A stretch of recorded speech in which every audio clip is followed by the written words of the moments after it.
Bonjour tout le monde, c'est Marie, j'espère que ça va bien. Alors, ça fait plusieurs fois que je voulais venir vous voir et vous parler d'une vidéo qui est chère à mon cœur et qui s'appelle Les 4 buts de la vie. Alors, oui, par moment, on prend des bonnes pauses comme vous, je le souhaite en ce moment, parce qu'on le sait, plusieurs parmi nous se doutent que même si on peut prendre de l'air en ce moment, on n'a pas fini ce qui est en train de se passer ici au Québec et plus précisément planétairement. Donc, ça me fait un grand plaisir de vous retrouver ce soir pour un peu d'enseignement ayurvédique, mais des sagesses ayurvédiques. Et je voudrais vous parler de Purushartha, les 4 buts de la vie selon les sagesses ayurvédiques. Et je me suis prise des notes pour rien oublier. Comme vous le savez, je suis dans un long processus d'études ayurvédiques, ce qui explique des fois que je ne suis pas sur les réseaux ou en train de venir vous voir. Donc, voilà. Alors, j'étudie pour atteindre le premier niveau en Ayurveda clinique qui est conseiller ayurvédique. Donc, donc conseiller en santé ayurvédique et si Dieu le veut, par la suite, je vais poursuivre les autres niveaux. Et voilà. Et donc, en décembre, si tout se déroule bien, je vais pouvoir et je vais devoir prendre une cinquantaine de clients sous des consultations pour aider ces clients-là à cheminer dans leur style de vie pour soutenir leur santé, dans également l'alimentation et de prévenir la détérioration de la santé. Donc, dans le style de vie et dans l'alimentation et dans la prévention de symptômes qui pourraient déjà être là et commencer à aller pour le mieux au niveau de la santé. Donc, voilà. Alors, c'est un long, très heureuse de vous retrouver ce soir. Bonjour Louisette, Sylvie Saint-Laurent, Pauline d'Anjou. Très heureuse de vous voir. Et l'Ayurveda, ça se marche. Mais pour moi, il n'y a pas d'Ayurveda sans spiritualité ayurvédique et sans étudier les grandes philosophies qui ont donné lieu, il y a 5000 ans, à cette branche médicale du yoga qui est l'Ayurveda. Et en Ayurveda, on dit pour guérir, le praticien ayurvédique doit connaître son patient, doit connaître le déséquilibre, la maladie, et doit connaître le médicament. Et quand on dit connaître son patient, on fait référence à être sur un chemin d'éveil, de connexion, de recherche de conscience. Donc, on va parler ce soir de spiritualité, puis pour vous aider à vous retrouver dans les vidéos que je viens faire en spiritualité ayurvédique, dans les grandes sagesses, je mets tout le temps mon pashmina blanc. Donc, je mets ce châle-là que j'ai ramené, que j'ai pas ramené, mais fait venir de l'Inde quand j'étudiais avec des yogis il y a très longtemps la méditation, pendant 4 ans, et j'ai ramené ce châle-là de eux. Et quand je le mets, c'est un ancrage pour moi et je vous invite à vous en faire pour, OK, c'est le temps de s'apaiser. C'est le temps de se tourner vers le divin en nous, vers l'énergie Shakti divine en nous, ce flot-là qui est accessible en nous pour se centrer. Et il y a une grande paix pour nous à chaque fois qu'on fait ce que cette énergie-là nous inspire à faire. c'est ces moments-là où on est le plus en paix. Et donc, en ce moment, je voulais vous parler des 4 buts de la vie selon l'Ayurveda, qui est pour Purushartha, parce que c'est facile de perdre notre focus en ce moment. Et pourquoi c'est facile de perdre notre focus? Parce que on est en pleine perte de sens, en pleine perte de repères, on est dans la confusion parce qu'il y a une part de nous en ce moment qui voudrait se réjouir, qui veut se réjouir, qui veut prendre de l'air et on devrait. Et il y a une part de nous qui dit je pense pas que tout ceci est fini et on n'a pas le sentiment d'avoir eu toute la vérité encore. Donc, les 4 buts de la vie, et merci de partager, c'est très gentil.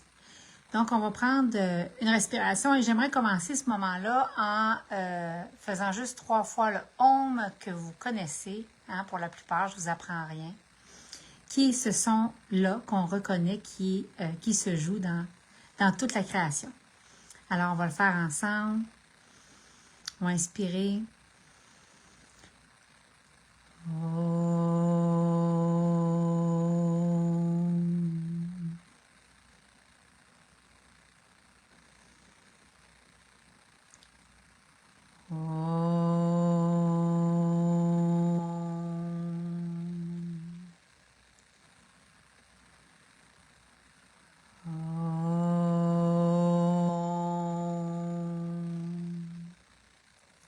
Shanti, Shanti, Shanti.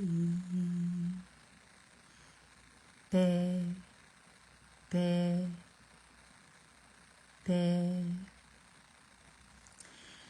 Donc, en ce moment, ça va nous aider de se rappeler c'est quoi les 4 buts de l'existence à travers le chaos et le brouhaha qui existent en ce moment.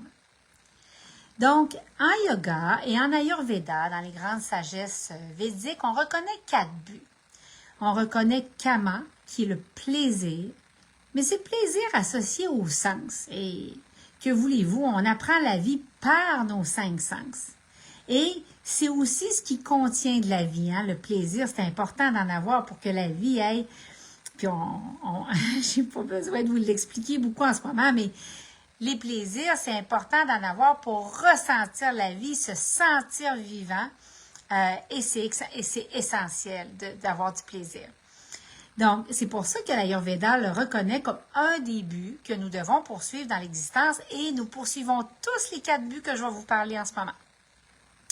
Donc, mais c'est un but de l'ego aussi. Qu'est-ce que ça veut dire? Ça veut dire que ce but-là, lorsqu'on y est trop attaché, lorsqu'on est trop dans ce but-là, ça va créer un challenge pour nous au lieu de soutenir la vie, au lieu d'être porteur, au lieu de jouer le rôle qu'il devrait. Donc, par exemple, quand on est trop dans les plaisirs des sens, je vais vous donner un exemple. Moi, je vais vous donner un exemple, si prendre un smoothie, c'est un plaisir. Vraiment, là, moi, je déguste un smoothie comme rarement les gens le font. Mais si j'en prends trop, c'est quelque chose qui devient desséchant pour moi. C'est quelque chose qui devient acidifiant pour moi. Donc, c'est ça, les plaisirs des sens. Si par moment on aime se coucher tard, parce que on a des belles conversations, puis on dépasse nos heures de coucher, puis on a du plaisir, ou on en profite pour prendre une tisane, puis veiller tard, puis échanger avec du monde dans les réseaux sociaux, peu importe. Bien, c'est du plaisir, oui, mais quand on exagère, ça vient challenger la vie à l'intérieur de nous. Donc, deuxième but dans la vie qu'on doit poursuivre selon l'Ayurveda et les sagesses védiques, c'est Artha, donc la prospérité. Évidemment, on a tous besoin d'un petit peu de matériel, un certain confort matériel pour bien fonctionner dans la vie, hein? Absolument. Et ce montant-là, il va être différent pour chacun de nous. Mais en même temps, la sagesse ayurvédique, comme dans toute chose, prône l'équilibre. Pourquoi? Parce que quand on veut trop le matériel, qu'est-ce qui arrive? On tombe dans l'avarice, on tombe dans avoir des choses. Et à un moment donné, et c'est une chose que beaucoup parmi nous avons compris dans la dernière année, c'est que même quand on pensait s'être détaché un peu du matériel ou avoir purifié, on s'est rendu compte par moment que peut-être qu'on avait encore un peu trop. Hein? Peut-être qu'on traînait du poids ou de la lourdeur qui n'était pas si nécessaire que ça. Et le fait de rester dans les maisons, en tout cas, le bel avantage, c'est que ça peut nous permettre de purifier notre intérieur, d'alléger. Je ne suis pas en train de dire que c'était le fun. Je suis en train de dire que quand la vie te donne du citron, tu fais de la limonade. Donc, ça a pu au moins nous permettre de regarder ça. Quel était notre lien par rapport à l'aspect matériel? Est-ce qu'on était trop dans la recherche de bling-bling, de prospérité, d'acquisition, ou non, on avait un rapport équilibré par rapport à ça.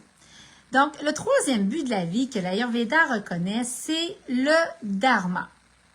Donc, le dharma, c'est cette notion-là de service. Et qu'est-ce qu'on veut dire? C'est la carrière. C'est la contribution qu'on veut apporter au monde et à notre communauté. Alors, évidemment, on a tous un service. On a tous un appel à redonner quelque chose, à partager nos talents ou à faire une carrière, quelle qu'elle soit. Et, encore une fois, l'Ayurveda met en garde, mentionne que quand on verse trop dans la carrière, et restez avec moi jusqu'à la fin, vous allez voir que ça vaut la peine. Alors, quand on verse trop dans la carrière, qu'est-ce qui arrive? On va verser dans le contrôle. On a des exemples qui nous viennent en tête en ce moment. Donc, on va verser dans le contrôle. Et on va chercher à contrôler davantage des situations ou des gens. Et alors, ici aussi, c'est à propos de l'équilibre. Parce que quand on est trop carriériste, qu'est-ce qui se passe? Peut-être que vous en avez même déjà fait l'expérience. Quand on est jeune, quand on est rempli d'ambition, des fois, on ne le sait pas. Puis on devient beaucoup investi dans ce but-là de l'existence. Et là, c'est là qu'on va vivre un burn-out. C'est là qu'on va vivre des tensions au niveau de nos relations avec les autres. Et parfois même, nos relations de couple vont prendre le bord parce qu'on a favorisé ce but-là de l'existence de manière exagérée par rapport aux autres buts qui devraient être poursuivis.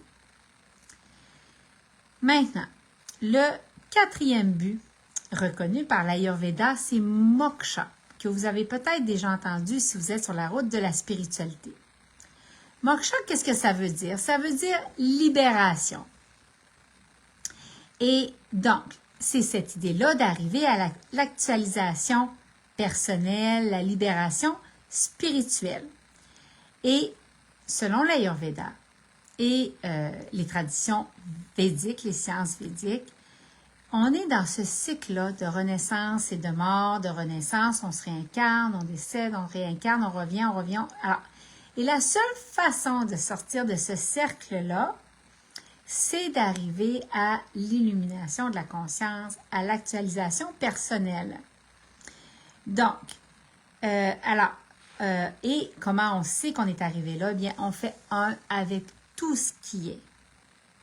C'est le moment où on va faire un avec tout ce qui est. Et donc, les trois premiers buts, que ce soit Kama pour le plaisir, que ce soit Artha pour la prospérité ou Dharma, qui est notre contribution, notre devoir ou notre service, c'est des buts de l'ego.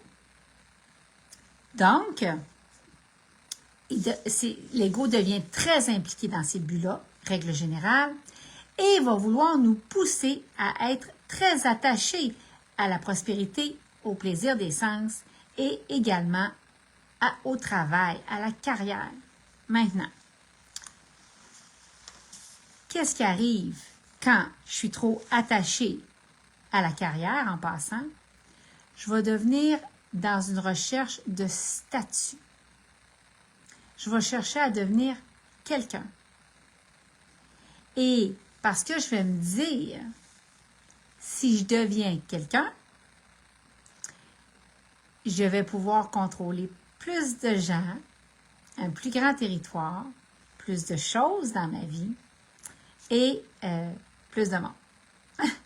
Donc, c'est pour ça que l'Ayurveda demande une grande vigilance à exercer ces 4 buts-là, mais dit toujours de s'assurer d'être dans un équilibre. Pourquoi? Parce que dès que tu verses dans un de ces buts-là, évidemment, tu vas commettre, il va y avoir une conséquence de ça, un déséquilibre. Maintenant, le 4e, moksha, le 4e but de l'existence, la libération. Celui-là, il est différent des 3 autres parce que c'est un but de l'âme. Et c'est souvent celui pour lequel on accorde le moins de temps. Et là où je trouve l'Ayurveda extraordinaire dans ses sagesses, c'est quand elle dit « Et pourtant, c'est celui pour lequel on devrait consacrer le plus de temps, non seulement parce que l'ego y est moins intéressé, mais c'est le seul qui permet de contrôler les 3 autres. » Donc, c'est le fait de donner du temps à votre cheminement spirituel, à la recherche du divin, à du temps pour votre méditation, du temps pour la prière, etc., qui fait que vous allez avoir du contrôle sur pas trop travailler. Vous allez avoir du contrôle sur pas trop tomber dans le plaisir des sens et vous allez avoir du contrôle sur pas trop consommer ou tomber dans le matériel. Puis quand je dis pas trop, ça pourrait être pas assez aussi. Vous allez avoir du contrôle sur trouver la juste mesure. Parce que vous allez être capable de vous voir faire. Parce que vous allez être conscient. Donc, je continue. Alors, l'Ayurveda enseigne que il y a un karma associé dans cette vie-ci à être trop attaché dans ces buts-là. Maintenant, les gens vont me dire, oui, mais Marie, dans les 3 buts de la carrière, du service et des plaisirs des sens, du matériel, pardon, plaisir des sens et carrière, je peux comprendre qu'il ne faudrait pas trop s'attacher, puis qu'il ne faudrait pas trop tomber en déséquilibre dans ces buts-là. Mais Marie, explique-moi pourquoi on dit en Ayurveda qu'il faut faire attention aussi à la juste mesure dans notre quête spirituelle. Pourquoi dans moksha, à la poursuite de notre libération et de l'illumination de notre conscience, il faudrait faire attention aussi de ne pas trop verser là-dedans. Parce que l'Ayurveda enseigne que quand ça se passe, on tombe dans l'arrogance spirituelle. Qu'est-ce que ça veut dire, l'arrogance spirituelle? Ça veut dire que tu es rendu tellement fier de ce que tu sens en spiritualité, tellement fier de tes progrès, que tu commences à penser que tu es meilleur que les autres. Et c'est un piège dans lequel plusieurs tombent au début de leur cheminement spirituel, au début de leur sentier de mystique. Et l'Ayurveda enseigne que c'est important de rester humble. On avance tous lentement, mais sûrement vers notre illumination de la conscience et vers notre propre libération spirituelle personnelle. Donc, je voulais vous faire cette petite vidéo-là parce qu'en ce moment, c'est important de ne pas oublier de travailler à votre libération spirituelle parce que c'est ça qui va vous donner du contrôle sur tout le reste et qui va vous donner un équilibre dans les plaisirs de la vie, qui va vous permettre d'être dans le service, dans le devoir et dans le travail, mais en alignement avec le flot divin de la vie, sans tomber dans la surcharge de travail et dans les to-do et surtout aussi d'éviter de poursuivre un statut, d'éviter de chercher à n'importe quel prix à être quelqu'un en voulant contrôler plus de gens, plus de situations, même contrôler l'image que vous projetez. Donc voilà. Alors je vous souhaite bien des bénédictions lumineuses sur le chemin et je vous souhaite une magnifique soirée. On se reparle bientôt.